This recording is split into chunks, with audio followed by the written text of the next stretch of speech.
And here we go. If you're on the highway, pull over. If you're passed out on the couch, get up. If you're grocery shopping, put down the damn Twinkies.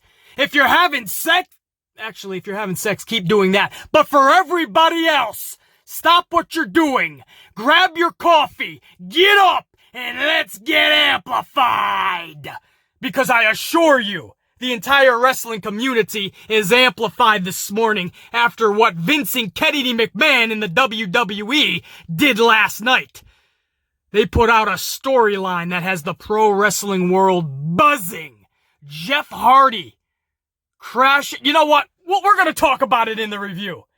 But you know what I'm talking about. Half of the audience, it's split. Right? Half of them are saying this is low. This should not be performed by Jeff Hardy of all people because it's playing off of a situation that's just too serious. And you guys know the amplified man in my past.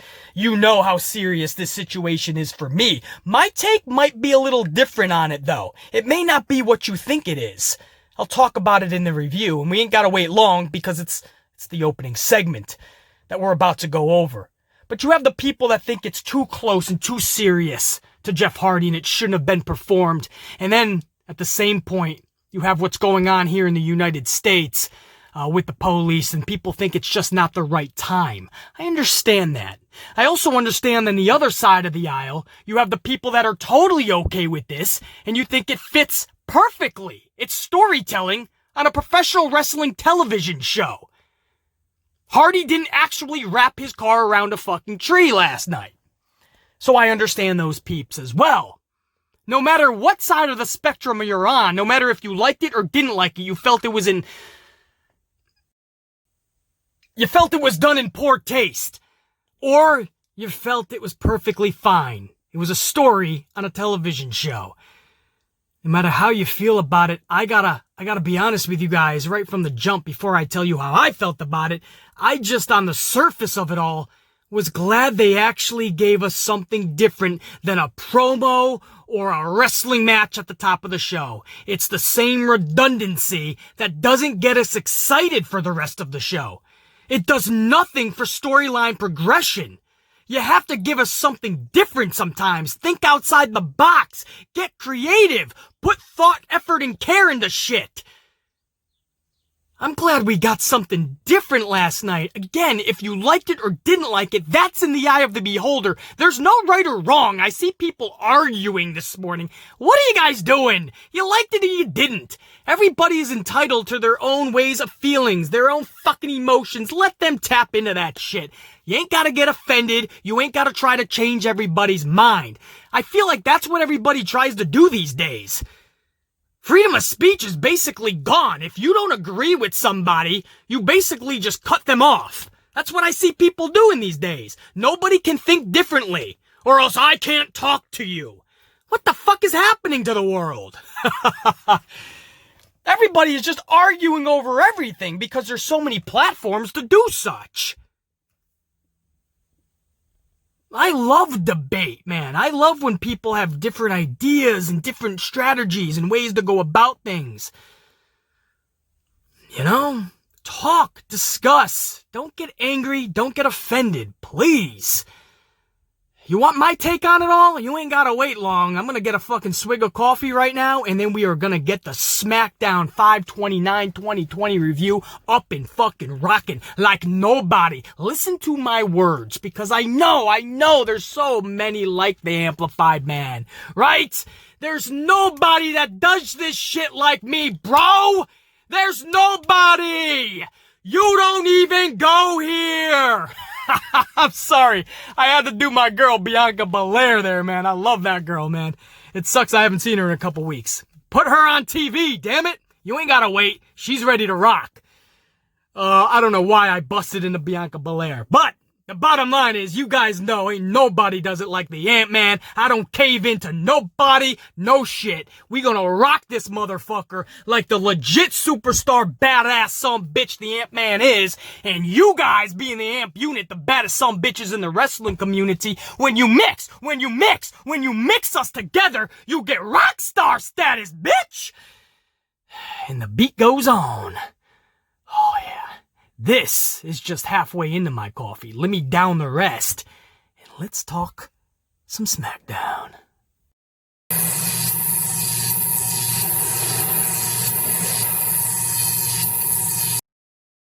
We start the show with Elias on the street, flat on his back, strapped to a gurney.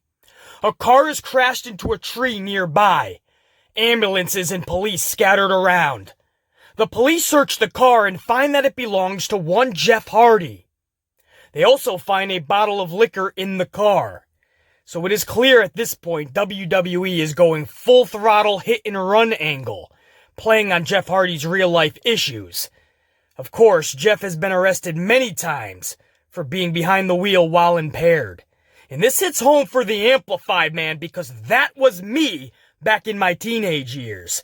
In fact, I've wrapped cars around trees just like that visual that WWE staged last night on SmackDown. So needless to say, I was fully invested into this story from the jump. But even putting aside my personal connection to it, just as a fan, these are the segments, moments, and storylines we need to see more of in WWE.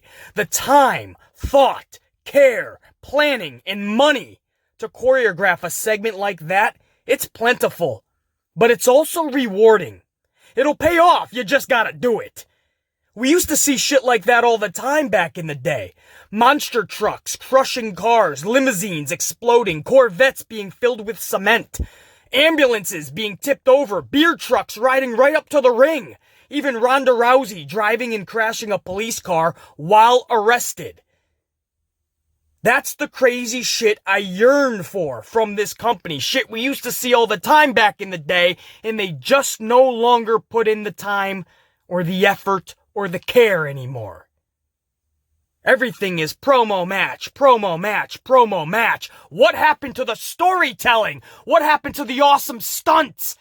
The huge, time-consuming, choreographed setups for these type of segments. We got that last night. Well, whether you think it was in good taste or in bad faith, whether you think it should have been done or should not have been done, the bottom line is, they gave us something more last night. They gave us an actual television show. Pro wrestling is still a fucking show. I don't tune in just to see glorified gymnastics the same way I don't tune in just to see 16 promos. I still want to see a complete show with larger-than-life characters, over-the-top stories, and culminating feuds and matches. That's what I grew up loving about pro wrestling. You can't get away from larger-than-life characters, but over the last 15 plus years, that's what that company did.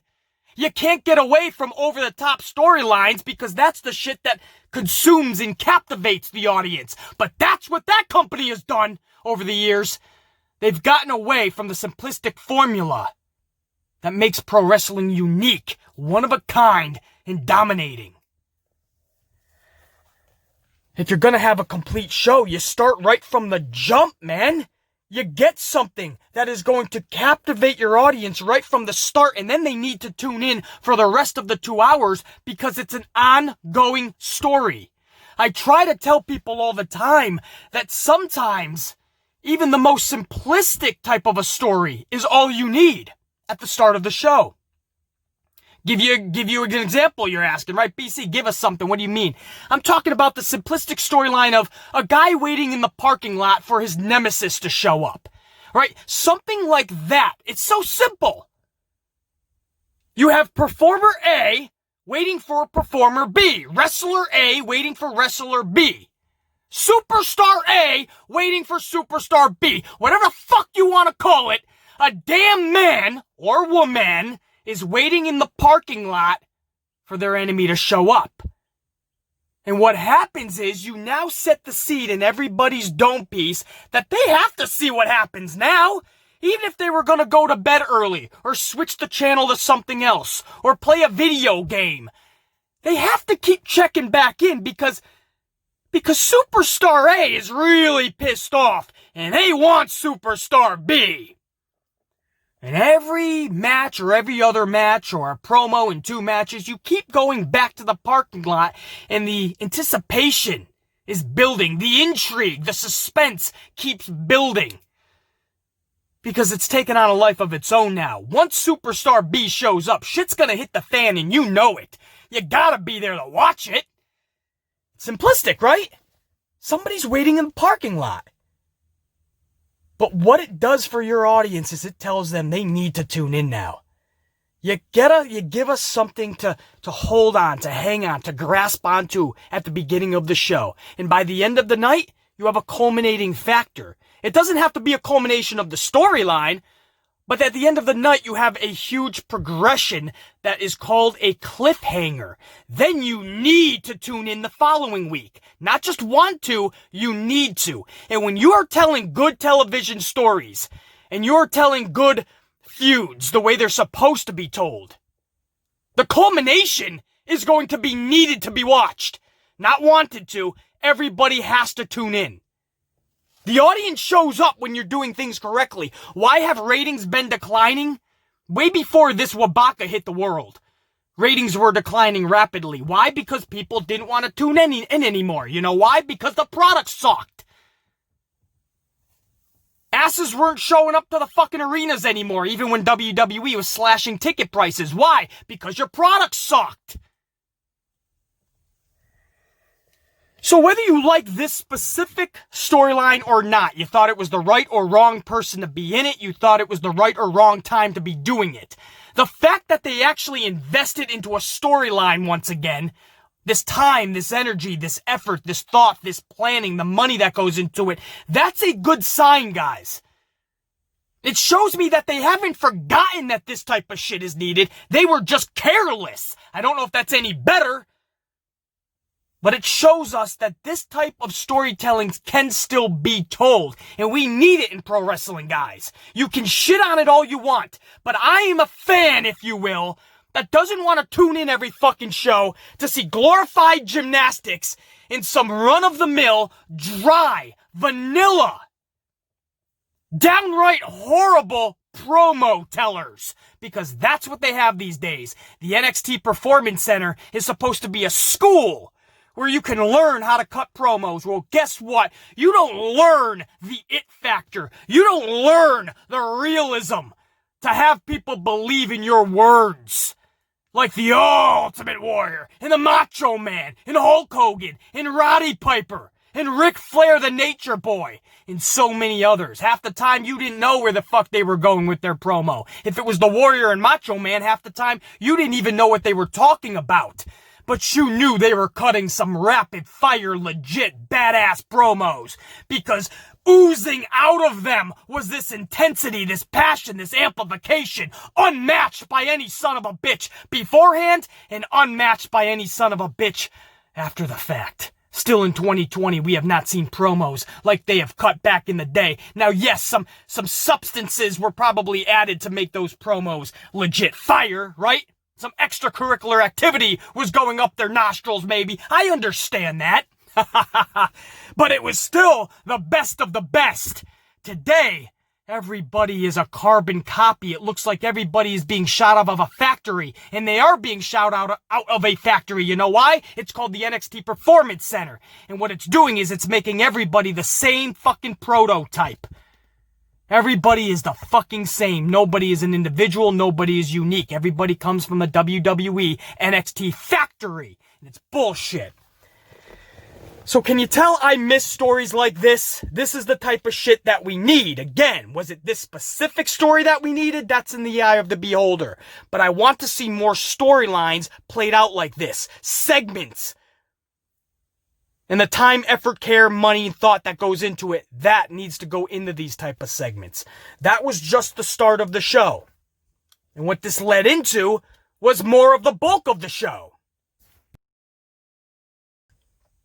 And what do I mean by the start of the show leaking into the bulk of the show? Well, now, backstage, everybody's gathered around trying to get themselves back into the Intercontinental title tournament. Because let's not forget, Elias was supposed to compete against AJ Styles in a semifinal match that night. And Jeff Hardy was supposed to take on Bryan in the other semifinal. So literally, the locker room is gathered around WWE officials, shouting and pleading their case as to why they should be put back into the tournament.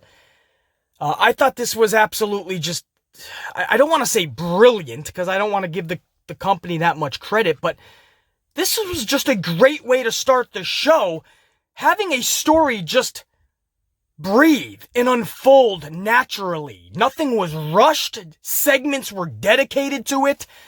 There were so many facets to it.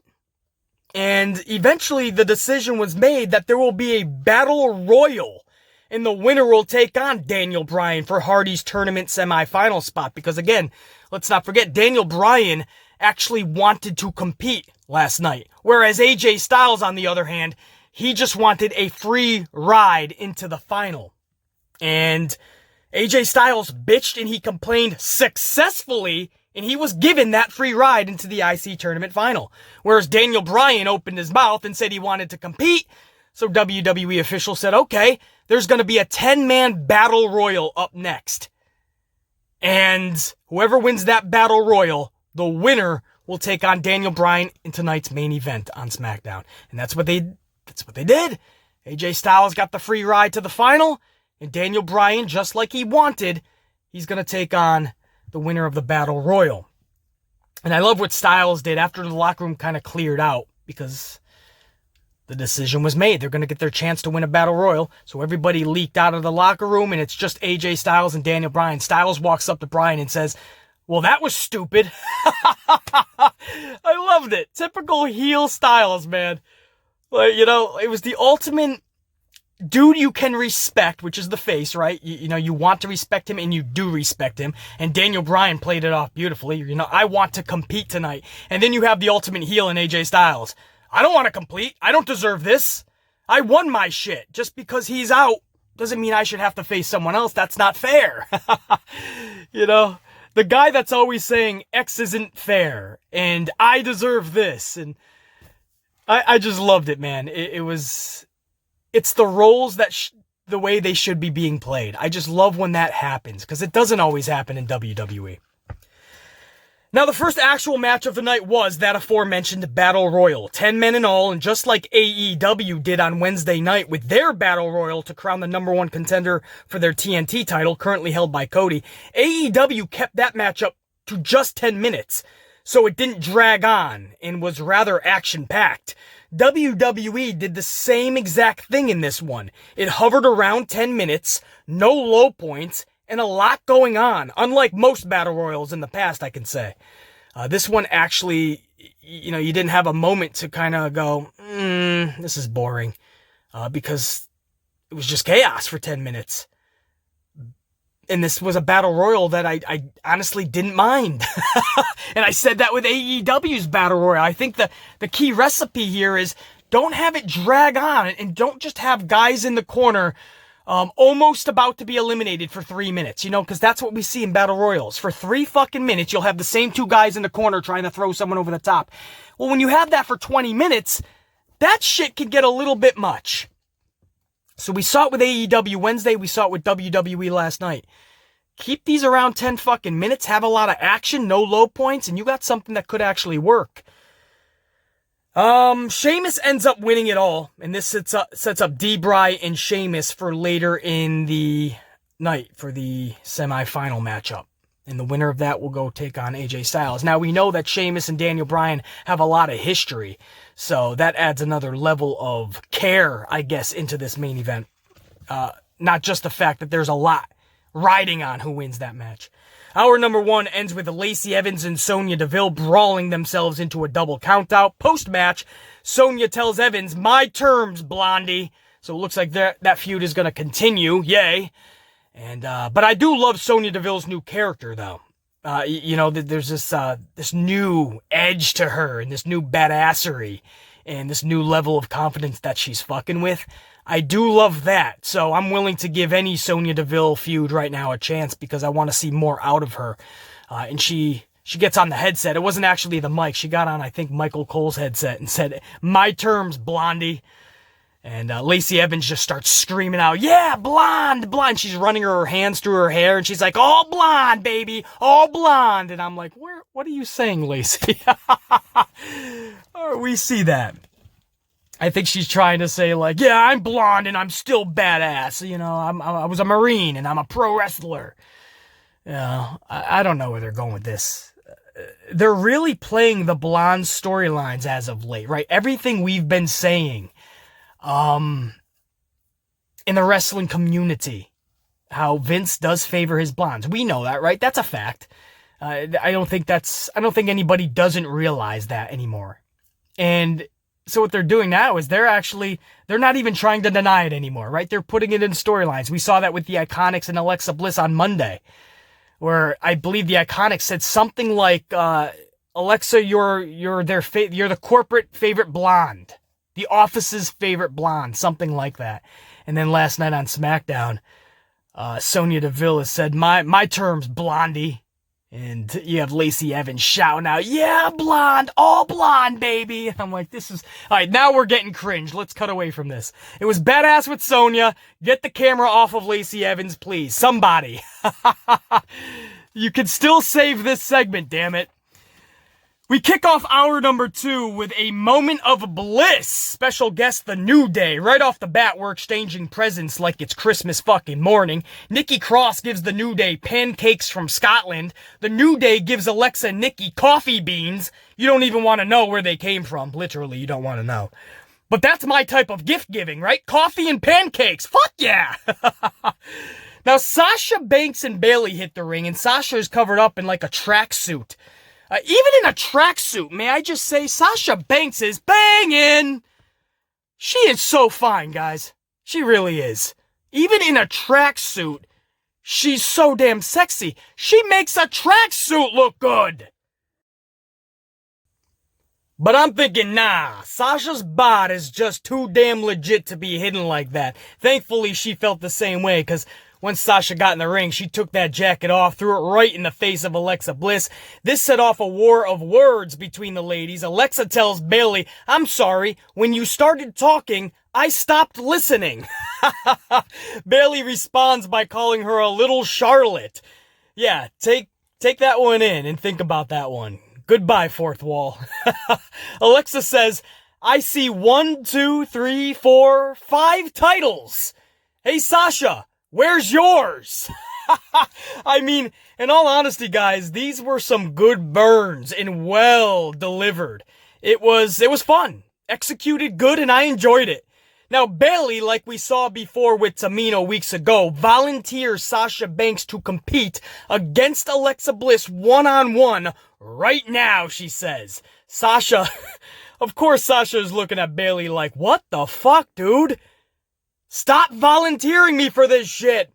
But sure enough, after commercial, Sasha versus Alexa was on. It was legit. And don't forget, Sasha's streak of more than 6 months with no singles victories is on the line. That's right, you heard me correctly. Over 6 months now, Sasha Banks has not won a televised singles match. So that daunting streak that nobody actually wants, it's in effect. And all I could think of was, is this seriously gonna drag on, man? When are they gonna give her a televised singles victory? Now, Nikki Cross is going ballistic on commentary, standing on the table, screaming, Lexi! Lexi! Lexi! Bayley is... Bayley cannot keep a straight fucking face, and I... I'm sorry guys, I'm thinking back on her face. Bayley, who is also on commentary, is pleading with Cross to just sit down and stop shaking the table. And Bayley's like, Nikki, stop shaking the table, please, sit down. And Nikki's off the fucking wall amplified. Lexi! Oh man. I don't know why I found that so fucking amusing. Now, in the ring, you have Sasha Banks versus Alexa Bliss. You guys know I like both individuals, and I say this every fucking time I have to talk about Sasha and Alexa together. This is a pro-Sasha channel, and I like Alexa Bliss. Yes, I take heat for it. That's okay. I'm willing to take the heat. I like Alexa Bliss. And that's the bottom line. And you guys know I love Sasha Banks, so for me, what a fucking treat this is. And on top of that, again, Sasha is making a tracksuit look sexy as fuck. I mean, she just looked fucking adorable in there, man. She can look sexy and adorable at the same fucking time. How the fuck does Sasha pull that off? I have no fucking idea. Anyway, the match itself was good too. I gotta say, after one of Alexa's best singles matchups in recent memory, and I shouldn't be too shocked, because Sasha Banks raises everybody's game. If you think about it, everybody has their best match with one common denominator. Her name is Sasha Banks. And I knew, by the way, that's one of the reasons I like Alexa Bliss. I know she's capable of good matches. That's why I like Alexa. I know she's capable of it. By now, we should have seen much more good matches from Alexa, but I'm hoping we see a lot more in the future. But that's what I mean. When you're working with somebody like Sasha, your game is upped. There's no way around it. Everybody's best match is with Sasha Banks. Gee, I wonder why. Could Sasha Banks be that fucking good? The answer, because that's rhetorical, is yes. She is that damn good. So this was actually a good match. Again, I think it's one of Alexa's best matches in recent memory. And Sasha Banks, after 6 months of not picking up a televised single victory, Sasha Banks picks up her first televised singles victory. I can't believe that was actually even a thing. A record no one should have, let alone Sasha Banks of all people. But I am so proud of Sasha Banks and Alexa Bliss. You mix in Bay and Cross at the comm table, and this was a lot of fun. So, you know, not just the storyline at the start of the show and the culmination at the end, but what they did with the women last night. Absolutely loved it. You know, I really did. A lot went into that, I felt. And again, it just felt like there was care and thought last night put into shit. Whether you liked it or not, that's in the eye of the beholder. I'm not telling you should like one thing or the other. Me personally, I just felt like there was a lot more put into last night's show. It is weird. I will use that word because we're not used to that. Not just on SmackDown, but in WWE period. For years, even before this Wabaka struck the globe. And last night, it just looked like, and I don't want to give Vince all this credit, but it looked like Bruce Prichard in the writing staff, they got together and said, hey, maybe we can actually, I don't know, put on a good wrestling show. There's a crazy concept. But maybe somebody had the bright idea, you know? Major props to Vince's right-hand man, the main henchman, who I've been hearing lately is really challenging Vince on a lot of shit. This gentleman has a lot of ideas, and Vince has been shooting him down. I'm hearing recently that Bruce Prichard is actually fighting with McMahon a lot more as of late. And Bruce Prichard is demanding that some of his ideas reach the show. And is it a coincidence that after I've been hearing those reports that we see this type of a show? I don't know. I got to give major props to Bruce Prichard, who many of you might know as Brother Love from back in the day. But he's one of the dudes in charge over there on the Blue brand. And it's good to hear that he's challenging McMahon, because that's what people need to do. You have to step up. You might get fired, yeah, but have pride in what you do, man. You can't just be a yes man. Because when your career is over, yeah, you may have gained your money. You were an absolute pushover your entire career. You were a yes man. You were literally a POS. Literally to the core, you were a POS. If that's what you want to be remembered as in your career, go ahead. I'm glad Bruce Prichard is standing up to the man. But Sasha picks up her first singles televised victory in over 6 months. Oh, fuck. She looked so great in there, dude. I can't. Everything about Sasha Banks is just so fucking awesome. I mean, she is amazing in every sense of the fucking word, man. You put together the perfect women's wrestler, and I would draw it up. The blueprint would be Sasha Banks. Bottom line. And again, I got to give Alexa Bliss credit there, man, for the matchup, because it takes two to tango.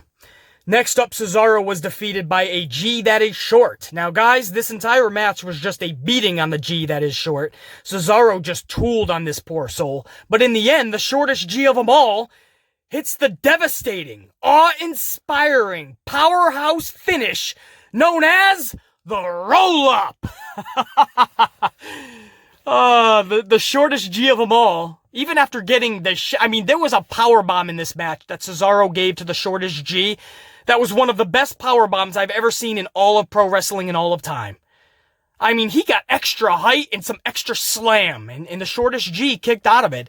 There was a clothesline that would have took a normal person's dome piece off. There was just a lot of bruteness in this. Cesaro tooled on this sumbitch, and the G that is the shortest of them all ended up prevailing, so I kind of like that. That doesn't always land. Usually I'm not a big fan of somebody tooling on somebody the entire match and then at the very end they lose. I know it's something that is needed in pro wrestling and that's why we see it so often, but I'm usually not a fan of it unless it's done correctly. This is one of those moments where it was actually done correctly. Next we see a hilarious segment with Otis and Mandy Rose poolside sipping some champagne.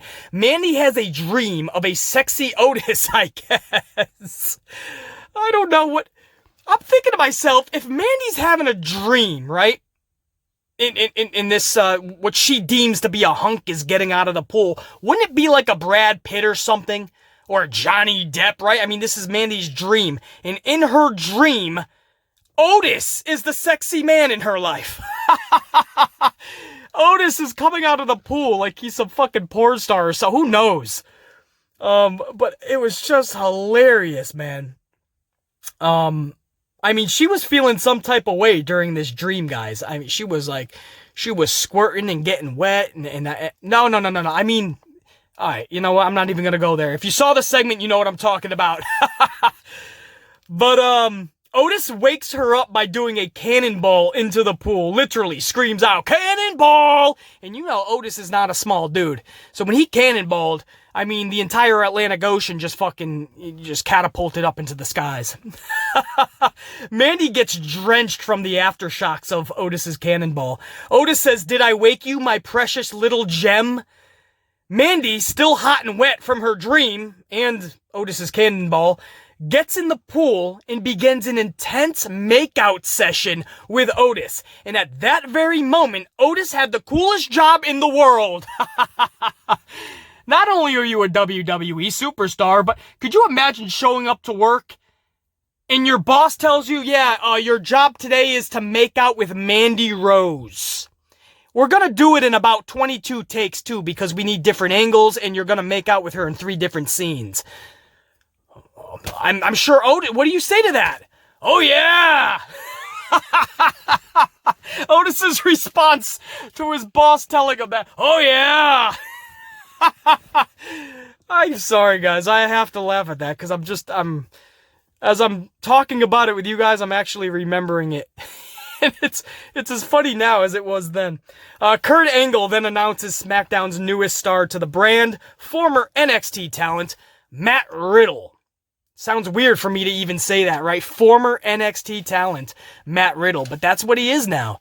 He's part of the Blue brand. I went over in yesterday's podcast, which, by the way, if you guys didn't know, I knew I got it out really late. I got it out like 4 o'clock or something yesterday, guys. PM Eastern time. So a lot of you guys may not even know because the tube doesn't even push half of the fucking vids to you guys, even if you're notified. So make sure you're subbed to notified, guys. Not because I'm asking you to, but because in case you think you are, the tube is always taking you guys off. I don't know why. It pisses me off. But in case you didn't know, put out a podcast yesterday, and I talked all about the Matt Riddle situation and why everybody can relax. You know, we want to say, oh, you stay in NXT as long as you can, but I bring up some valid points, guys, in yesterday's vid, and one of those points is NXT is becoming overcrowded just like the main roster once was. And still is, actually. But it was even more so before those cuts were made.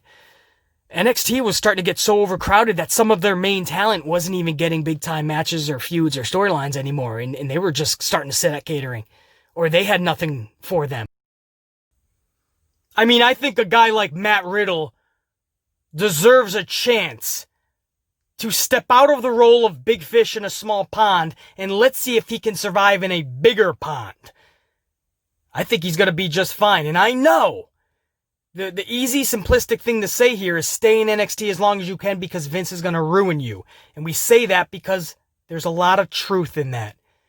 But dudes like Riddle, you know what? I'm not even going to go any further into it. I already spoke about this on the podcast. If you want to hear my full throttle amplification and thoughts on it, go check the PCast from yesterday, guys. Because we got to move on now. Main event of the night, Sheamus versus D-Bry. Winner advances to the finals of the Intercontinental Championship tournament to take on AJ Styles. Good match for the most part, nostalgic for sure. Of course, Sheamus and D-Bry have a storied history. And this one went nearly 20 minutes before Jeff Hardy causes a distraction. That's right, Jeff Hardy, the dude that just got arrested an hour before. We'll get to that in a second. The distraction allows Bryan to knee Sheamus upside his dome piece, and D-Bry collects a big-time semi-final victory, setting up D-Bry and AJ Styles in the final. But back to Jeff Hardy. What the fuck? Now, I've been arrested before many times, some on drinking and driving charges, and let me tell you, there ain't no way you're getting bailed out or released in just a few hours. Unless Hardy was able to prove that it wasn't him behind the wheel, and Hardy knows exactly who set him up. Sheamus. So very well done. Love the story arc and progression. I just would have kept Hardy off of TV for the rest of the night.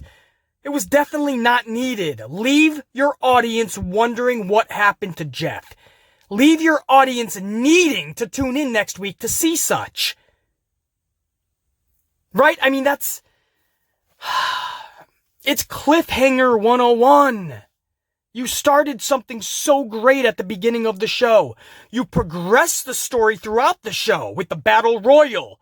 And now Sheamus is going to have a chance at the IC tournament by setting up Jeff Hardy. A story was told throughout the night beautifully, and they ruined it. They didn't know how to finish it. So they actually had Jeff Hardy, who just got arrested an hour earlier. They actually had this dude... And even if that arrest was earlier in the night. BC, no, it was taped from earlier in the night, BC. And then they played it on the show. Which, by the way, guys, this was actually taped way in advance, days in advance. This whole show was taped in advance. But even if you're telling me like this was like 1, 2 p.m. when they got to the Full Sail University, or the Performance Center, whatever the fuck, my bad. Even if you're telling me, the bottom line is, this was a serious thing. Play it out, man. Don't have him out of jail just a few hours later. You know, it's like they do something good and they don't know how to finish it. It's like they get so proud of themselves that they came up with a good idea. And then they're just like, fuck, smoke starts to steam from their heads. Their dome pieces start smoking. They're fucking they're overheating. No more creativity. We are slowly digressing into low battery. It sucked to see that. It really did. Jeff Hardy was not needed. I won't harp on it because overall this was clearly a good fucking show. I don't know where the fuck this came from, but it was a good show. I don't know how they did it. We're not used to this.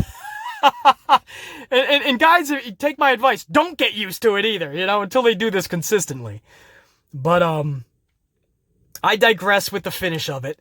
This finally was a damn good, not just Smackdown show, but a damn good professional wrestling show. And it was cool to see because AEW was so damn good on Wednesday night. That to see Smackdown also put on a good show. We got a couple of, I wouldn't call it a streak of good shows with both companies, but we got a couple of good shows, man. And again, I'll close it the same way I started it. I know there's people on different sides of the aisle, different sides of the spectrum. Some people believe that this was in poor taste because they're playing on something that is so real and it takes lives and shit. I get it. I get what you guys are saying, especially with the climate in today's world and what's going on here in the United States with police, and I get it.